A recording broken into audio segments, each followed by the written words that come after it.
Welcome to another installment of Donning the Armor.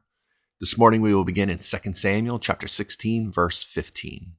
Meanwhile, Absalom and all the people, the men of Israel, came to Jerusalem, and Ahithophel was with him.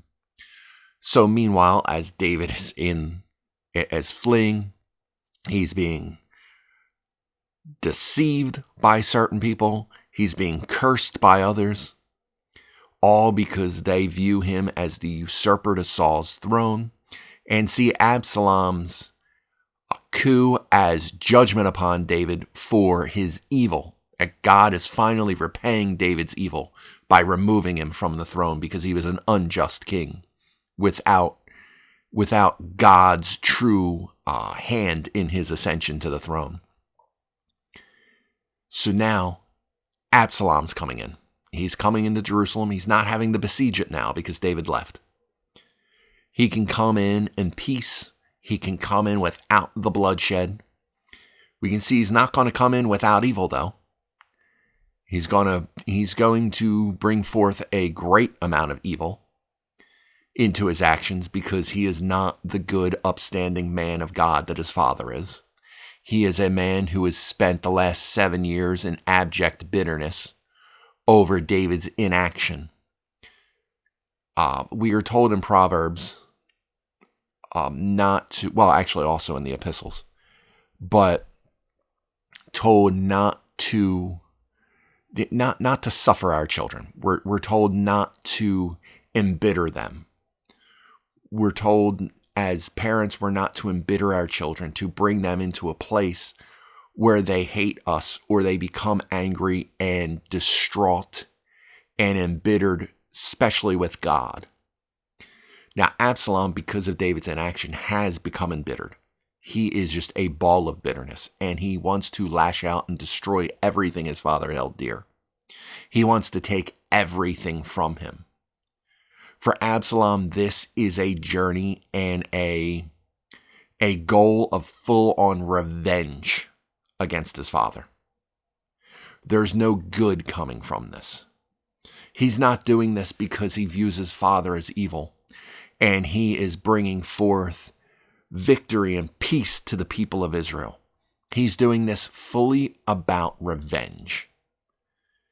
He wants his father to suffer because he feels his father has made him suffer and his sister suffer. That is what this is all about. There's no great reason for Absalom to do this. There's no just reason. He's not doing it out of some misplaced sense of righteousness. He's doing it out of a misplaced sense of what is justice, because in his mind, revenge is the same as justice. That's how embittered he's become. And we see he's now coming in with Ahithophel. Ahithophel, that great strategist of David and grandfather to Bathsheba. So he has that against David. So you have two men who've been stewing in bitterness for a long time over the actions or inactions, both sinful, of David. Because the action of the adultery and the murder of Uriah was an action. But David's inaction and a lack of judgment against Amnon was also sinful and a dereliction of his duty. So now you have these two men coming in to conquer Jerusalem peacefully, almost a bloodless coup as it were, but doing it straight out of revenge to destroy everything David had and held dear. And so it was when Hushai the Archite, David's friend, came to Absalom, that Hushai said to Absalom, "Long live the king, long live the king." Remember, David sent him back in. He had left Jerusalem as well. But when he caught up to David, David said, go back so you can counter the good advice of Ahithophel. That you could be used as a tool to destroy the coup of Absalom. So here he now comes up to Absalom, trying to ingratiate himself to Absalom. So Absalom said to Hushai, Is Is this your loyalty to your friend? Why did you not go with your friend? So is this how you show loyalty to David? By welcoming me? Why didn't you go out with David? Why didn't you follow with him? And Hushai said to Absalom, no, but whom the Lord and his people and all the men of Israel choose, his I will be, and with him I will remain. Furthermore, whom should I serve? Should I not serve in the presence of his son? As I have served in your father's presence, so I will be in your presence. So I'm going to serve who the Lord has chosen, Absalom. Clearly, this victory that you're having, the fact that you drove out your father without a fight, this is the work of the Lord and the will of the people. And with those two in combination, that's who I'm going to serve. Why should I serve some man in exile when I can serve the king in God's city? God's anointed king in God's anointed city in front of all the people, all the chosen people of God.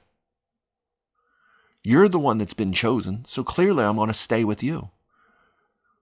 And who better to serve? You're not even a conquering king from some other nation. You're the king's very own son.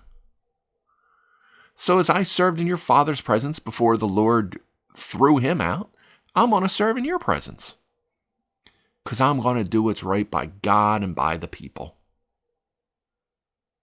And now we can kind of see why David sent him back.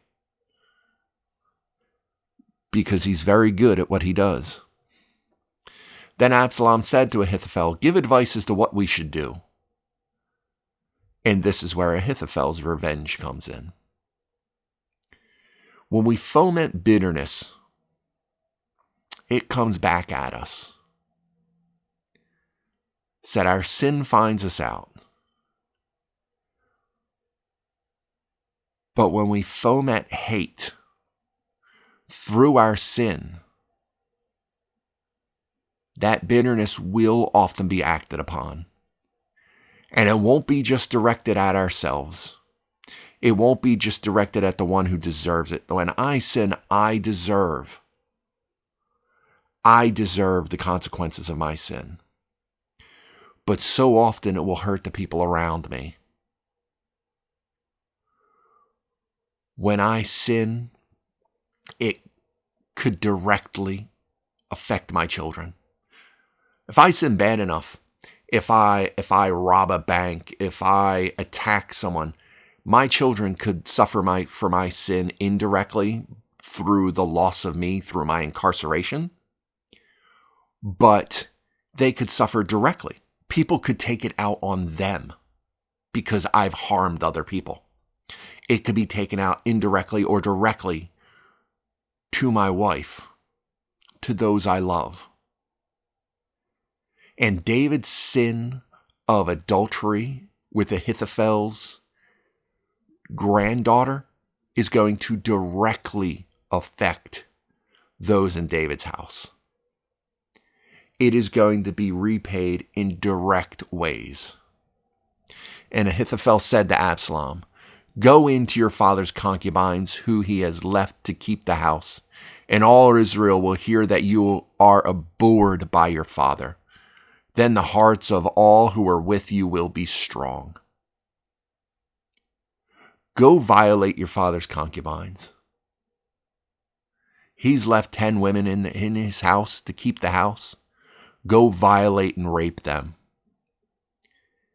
After all, he allowed your sister to be raped without any recourse. He adulterated with my granddaughter. And possibly, as some liberal theologians will say, he raped her because of the power dynamics involved in that. And there probably is a little bit of truth to that as well. So you're going to repay his sin with sin. Now, these women have done nothing. Absalom probably knows them, has probably been raised with them, depending on their age. But no, now you're going to go violate them in the way that he has violated others. Everyone's going to hear it. And against the law, because you shall not sleep with your father's wife, he's not only going to be against the law, but will be abhorred by his father. There'll be no reconciliation now. No attempt at reconciliation, because the way he has violated his father. Because that is the way it is written in the law. That you are uncovering your father's nakedness by doing this thing. That you are violating him. And as we remember back even further, because that's in the law, if we go back to Genesis, Ham's descendants, Canaan, his son Canaan, and those descended through him, are cursed by Noah because Ham had uncovered the nakedness of his father, had mocked his father's nakedness. Now, some people will take it some weird way to be that he did something sexual with his father. Although we don't get any weird euphemisms when it happens later in Genesis when the daughters of Lot actually have sexual intercourse with their father. Like, we don't get any euphemisms there. We're just told straight up that happened. But he uncovers and mocks the nakedness of his father. And he is cursed for it in his descent. Well, he's not cursed for it. His descendants are cursed for it. Well, here we have the same thing. Absalom will be in that position with his father. Abhorred, accursed of his father. Because of him forcing himself upon and violating his father's concubines. And it's going to strengthen the hands of all the people who are with you. Because they've joined with you because they hate your father. They are loyal to you. And they know if there is zero chance of reconciliation, they will be fighting all the stronger, all the mightier. Because they know that there is no going back from this point forward. You will have crossed a red line that there is no going back from. So they pitched a tent for Absalom on the top of the house.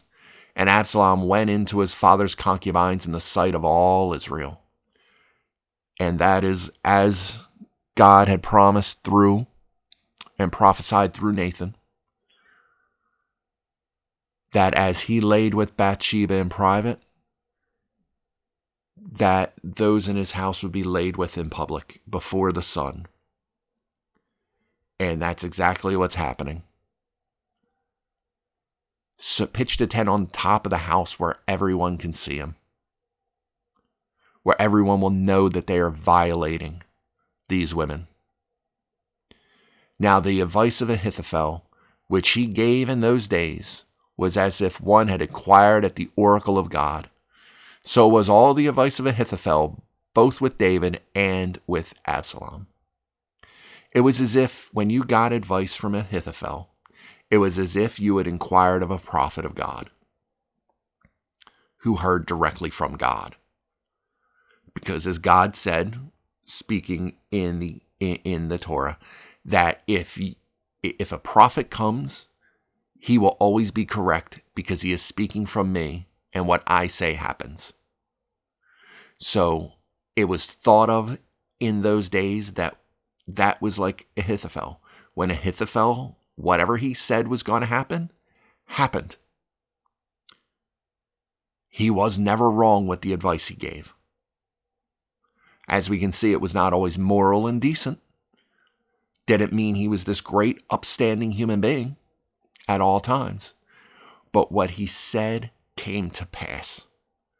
Which also implies that what he said here, that those who were with Absalom did become stronger on Absalom's side. It did solidify those loyal to him even further, because they understood there was no going back. That was how good the advice of Ahithophel was, and why it was so important that David send in Hushai to try to counteract that advice.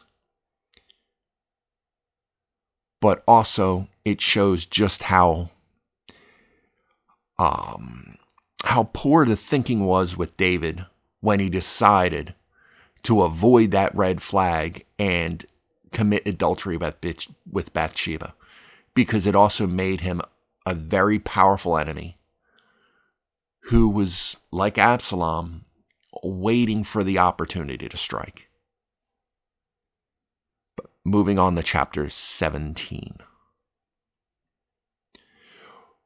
Moreover, Ahithophel said to Absalom, "Now let me choose 12,000 men, and I will arise and pursue David tonight." So now he gives him this advice. Go violate his concubines. Go do as he has done to us, to my granddaughter, and to your sister. He allowed the rape of your sister to go unpunished, and he committed adultery with my granddaughter and brought condemnation against her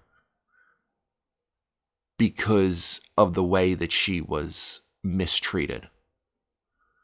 Now, she might be queen, she might be beloved, but she's just one wife of many wives in David's household, now with a bespoiled reputation. Although no one would deign to actually say it out loud because of the king. Whereas before, she was one wife to one man in God's perfect plan, ready to raise up a wonderful family. David took that from her. So now Ahithophel's going, you know what? Now that that's out of the way, my next piece of advice: now let me choose 12,000 men, and I will arise and pursue David tonight. I will go this very night and pursue him. I will come upon him while he was weary and weak and make him afraid, and all the people who are with him will flee, and I will strike only the king. Then I will bring back all the people to you. When all return except the man whom you seek, all the people will be at peace. And the saying pleased Absalom and all the elders of Israel,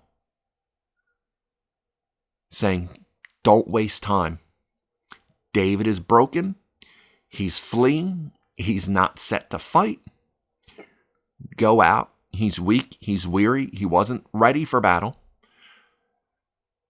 It's not like he's out marching to war and everybody's... No, they ran in a hurry. They're at their weakest right now. We go upon him. He's weak. They're not in the mood for war. This is a war that has come upon them unexpectedly. We will make them terrified. The people will flee him. And I will have a chance to only slaughter the king. And once we bring back all the people, all the soldiers unharmed, those that flee and those that don't stand with the king to fight to the death, and we return with really only the king, then everybody will be at peace. Everybody's afraid of a long, protracted war between you two. But if we settle this tonight, everyone's mind will be eased. Everyone's heart will be eased. Even those loyal to David will already just know it is over. And there's something comforting about knowing that something is over. That there's an end to it. When we have loved ones who are battling cancer or battling a disease, we are often heartbroken until it ends. Grief comes upon us when it ends. But there's something, especially when it is somebody who sits in reconciliation with God, who is reconciled to him through faith in Christ. There's something that is unburdening about there just being an end. When even something less heartrending than that, when we're struggling at a job, and we don't want to lose our job, but this company brought in this other company, and our jobs are possibly on the line, and we don't know whether or not we're going to lose our job, or we're going to be one of the people to keep our job. And even if we lose it, the end to the uncertainty of that time period will often give us a sense of peace. Now, we still will have some issues. We'll still have something to be upset about, and we'll have something to worry about. But just the end of the uncertainty and the stress of not knowing will bring forth a sense of peace upon us, because then we'll know where to go from there. And that's kind of what Ahithophel is telling Absalom, that if we strike David now, even with the people who don't understand any of this, it'll bring peace upon the city, because everyone will know that the conflict is over, that it has been brought to a conclusion, and that it doesn't matter one way or another what they had wanted, because now it's just looking towards the future. Then Absalom said, "Now call Hushai the Archite also, and let us hear what he says too." And when Hushai came to Absalom, Absalom spoke to him, saying, "Ahithophel has spoken in this manner. Shall we do as he says? If not, speak up." So Absalom fills in Hushai about what Ahithophel has planned. "This is what he said, what we've done. But I know that you've been a loyal advisor to my father.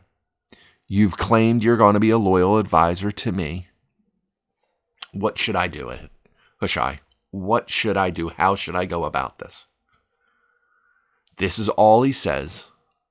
So if you think this is this is a great plan, say it, and we'll do it. If not, speak up and let us know. So Hushai said to Absalom, "The advice that Ahithophel has given is not good at this time."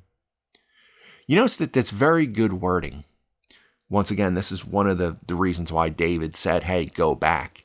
Because he didn't say Ahithophel's advice is not good, period. But not good at this time. Like, what he said is really good advice, but not in this very moment.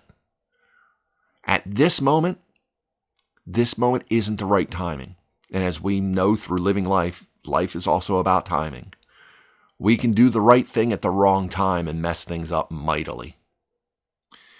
For said Hushai, "You know your father and his men, that they are mighty men, and they are enraged in their minds, like a bear robbed of her cubs in the field.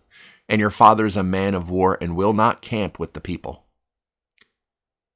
Surely by now he is hidden in some pit or in some other place, and it will be when some of them are overthrown at the first, for whoever hears it will say, 'There is a slaughter among the people who follow Absalom.'" So he's saying, you know what? It's not really good now. He's saying, your father's weak and weary.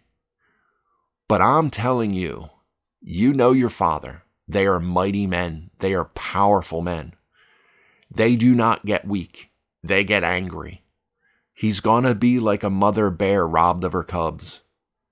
She is going to slaughter anything that gets in between her and her cubs. She will slaughter anything in her path to recover them. You took his throne like her cubs, and he's going to come back for it full force. And if you send people out to him, he's going to slaughter anybody between him and you. And you know how he is.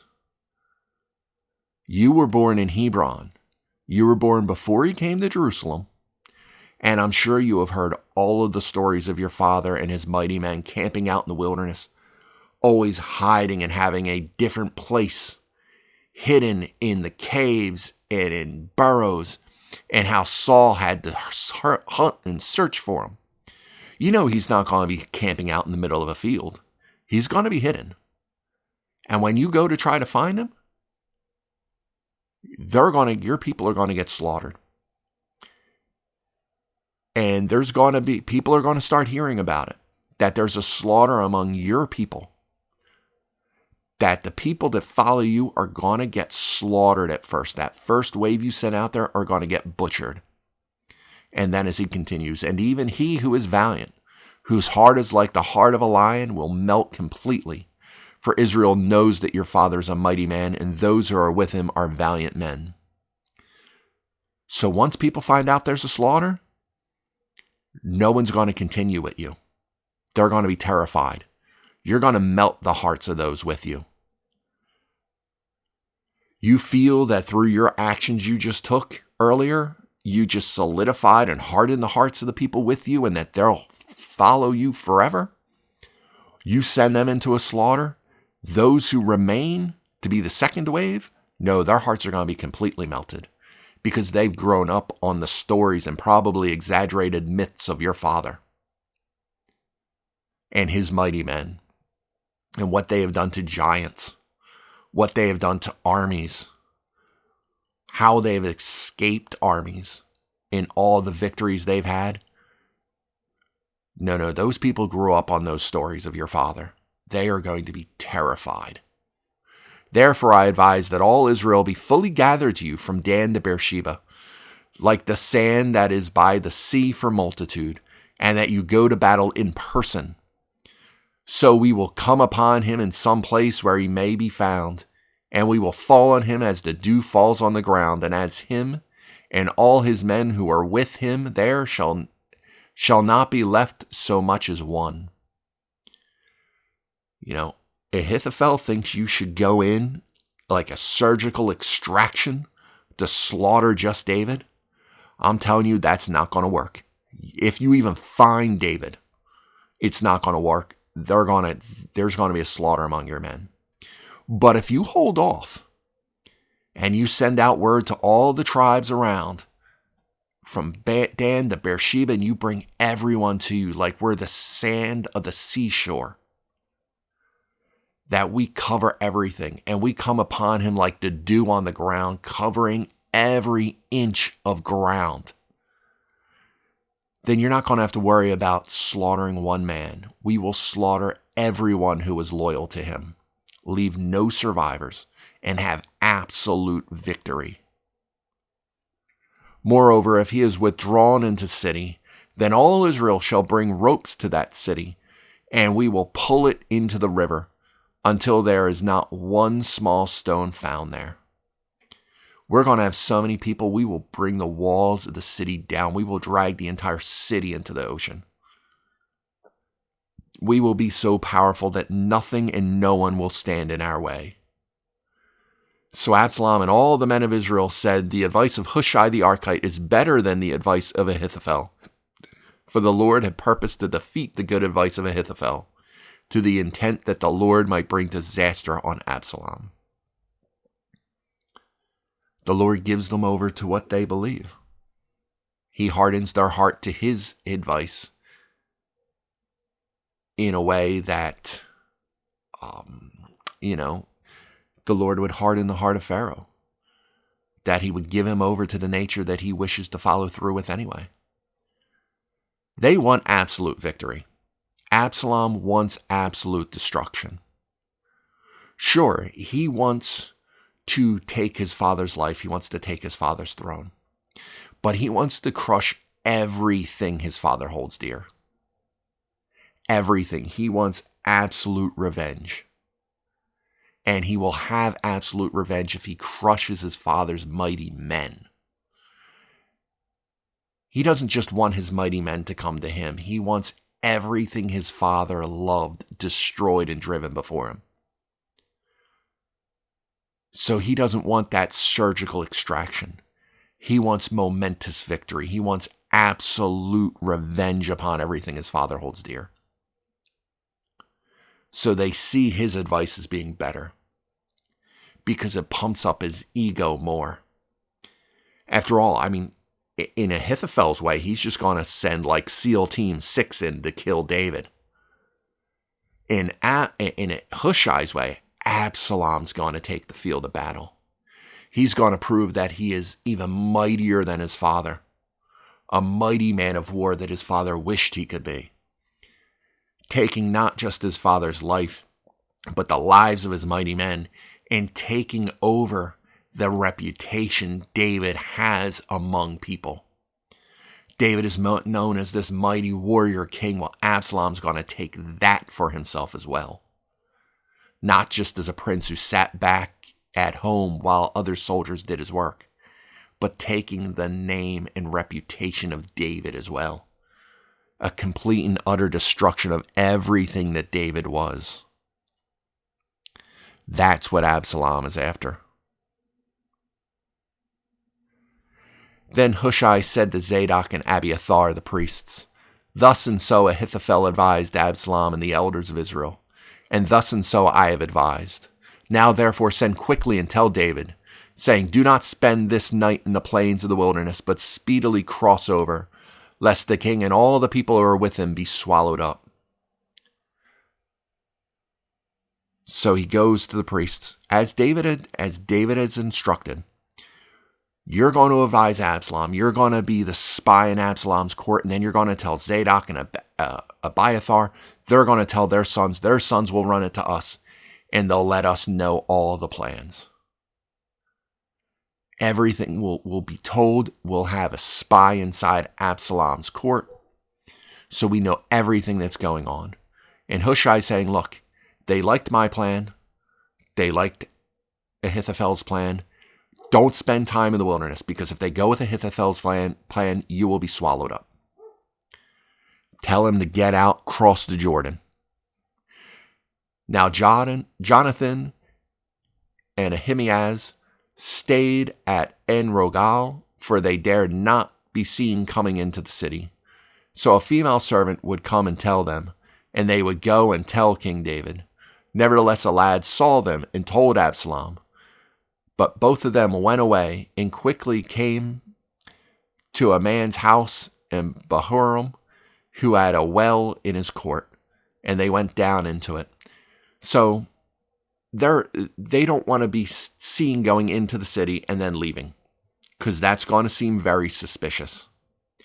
So a female servant went out to tell them the plan that was told by Hushai to Zadok and Abiathar, but they were spotted by a young man, probably a young soldier or a young messenger, and he goes in to tell Absalom, like, hey, there's something suspicious going on. I saw the sons of the high priests, and they're not in the city.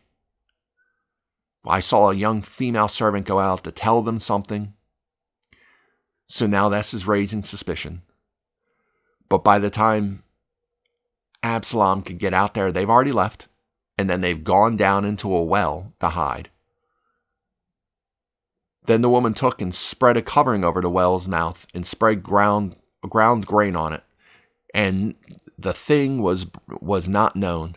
And when Absalom's servants came to the woman at the house, they said, "Where are Ahimaaz and Jonathan?" So the woman said to them, "They have gone over the water brook." So the well is, we normally have these idea of the well, they're like above ground, but this could have been like a cistern straight in the ground with just thing over it. So almost as if it was spread over it, as if it didn't even exist. They don't even see it. But they're being kept safe to get the message to David, showing that there is still a lot of people loyal to David. Bahurim is where we saw Shimei cursing David and throwing stones at David. But here's a woman who is loyal to David, keeping his messengers safe. And when they had searched and could not find them, they returned to Jerusalem. Now it came to pass after they had departed that they came up out of the well and went and told King David and said to David, "Arise and cross over the water quickly, for thus has Ahithophel advised against you." So David and all the people who were with him arose and crossed over the Jordan. By the morning light, not one of them was left who had not gone over the Jordan. So the message received, everything David had put in place with Zadok and Abiathar, with Ahimaaz, with Jonathan, with Hushai, everything he had put in place as they tried to join him works for the glory of God and God's servant. Everything David had chosen was within the will of God, and God saw it work for his good. This punishment is coming upon David as a way of stealing David, as tempering David, as helping David become more loyal to God in the way he always should have been. Sometimes we are tested in ways that we don't quite understand. And they are great ways that we would rather have not had come upon us in our life. And we have to deal with them, and we have to trust in God's plan. David, as I pointed out, is trusting in God's sovereign plan for his life. But he knows that each and every step of the way, his decisions matter. And we see that when we act in accordance to the will of God, that our decisions work together for our good. And that is exactly what's happening. These decisions are working together for the good of David. When we do and walk out God's will, things happen for our good. Now, David's still not out of the trial. The storm didn't disappear. But he's following a path through it, because when we are in a trial, we are in a storm, we are not alone. We are with Christ. We are with God. God is with us. God is among us, allowing us to go through a storm as a way of bringing us closer to him and understanding the true will he has for us.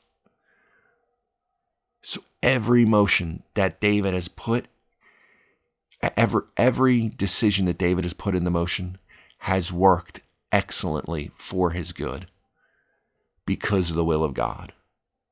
Now, when Ahithophel saw that his advice was not followed, he saddled a donkey and arose and went home to his house, to his city. So he leaves Jerusalem altogether and just leaves Absalom alone. He gave advice and he is now done. But he's not done with Absalom. He knows he's smart enough to know that the error is made and the war is actually already over. This one piece, this one decision that he made settled the war. So he went home to his house. He put his household in order. He made himself a will. He put everything in order, and he hanged himself and he died and was buried in his father's tomb. He knew with this one mistake by Absalom that the entire war was over. He had one chance to get David, and that was to go at him that night and strike him while he was unawares.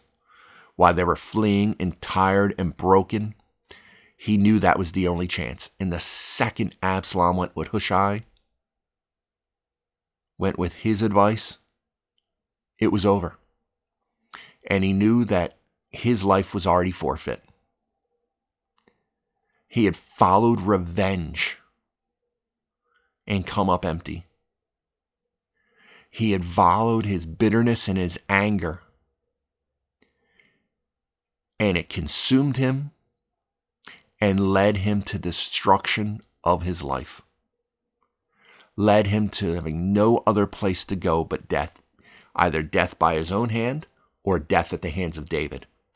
And I imagine in his bitterness and his anger, he refused to die at the hand of David.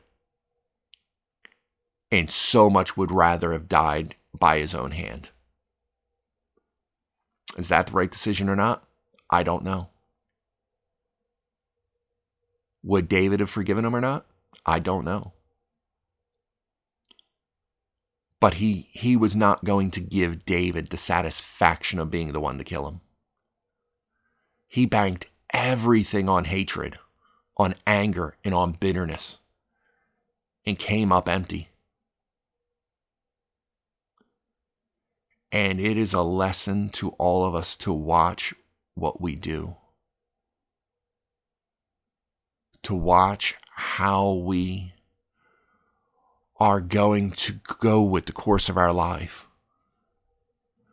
Are we going to allow ourselves to fall into that level of bitterness on the horizontal, that it damages our relationship even with the vertical? He's not looking to what God had planned. He wasn't seeking God. None of them were. They were all acting in their own feelings and own resentment and own emotions. One thing unbelievers will bring up is the fact that people who believe in God are deluding themselves, because back in ancient times, not even that ancient, but back during Christendom through Europe, you would have the English being blessed by their bishops, being blessed by God, that God will see them to victory over the French, who are being blessed by their bishops, who are going to see them to victory, both Roman Catholics, by the way, that they're going to be seen as victors over this battle. And they'll say, well, they both had God fighting for them. So which one was God going to be with then? Since they both have God's blessings upon them. Well, just like Ahithophel, God isn't with either one of those armies. See, that's a Roman Catholic belief that unbelievers have come upon as well, that the blessings flow from the priest, that victory would flow from the blessings of the priest, but the priest is just a man. Blessings don't flow from priests. They don't flow from pastors. They don't flow from prophets. When we discuss about the miracles of prophets, look at the miracles of Elijah and the miracles of Elisha. Elijah and Elisha, Moses, they never did a single miracle. They were simply the tools that God used to bring forth a miracle. Now, if God wants to bless someone through a priest, he can. But the priest didn't bless his army and give them victory. And that other priest failed. That's a pagan belief. That's what the pagans believed. That the Roman Catholics kind of pushed a little bit into their theology because of their creation inside of a very pagan city in Rome. That they allowed that strand of paganism to continue through their theology, which is not in the Bible, by the way. The same Bible they claim to have put together.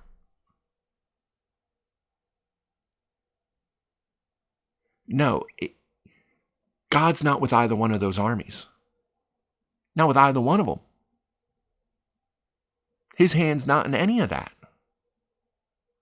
Just as it wasn't with Absalom or Ahithophel. He's not with either one of them.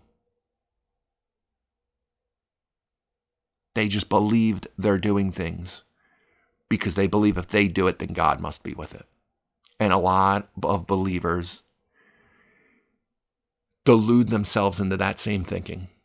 That if I'm doing something, that must mean God is doing it and it is okay with what I'm doing. And he approves of it. But that's more us allowing ourselves to be deceived by a very different entity than it is us following the will of God. Because if we're not fully seeking him and hearing from him, by the way, because we can seek God all day long and not get a yes. But because we really want to do it, we delude ourselves into believing that any answer is a yes. And that's what Ahithophel allowed himself to fall into when he joined with Absalom. He followed his bitterness, not God. And he allowed his bitterness to lead him, not God. He may even in his own mind assign that to God, but it wasn't. Much like those medieval armies going to war, Christian against Christian. God is not in any of that. Christ was never in any of that. That was just people believing that because they felt it was right, that God said it was right. That is a much different thing than God actually giving you an affirmative yes to do something. And we so often lead ourselves astray by wanting to believe God has given us a yes than him actually giving us a yes. We need to actually be in communion with the Lord, in common union with him. Speaking to him and listening as well, waiting to hear his answer.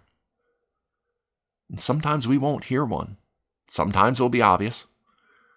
Sometimes it'll be obviously a yes or obviously a no.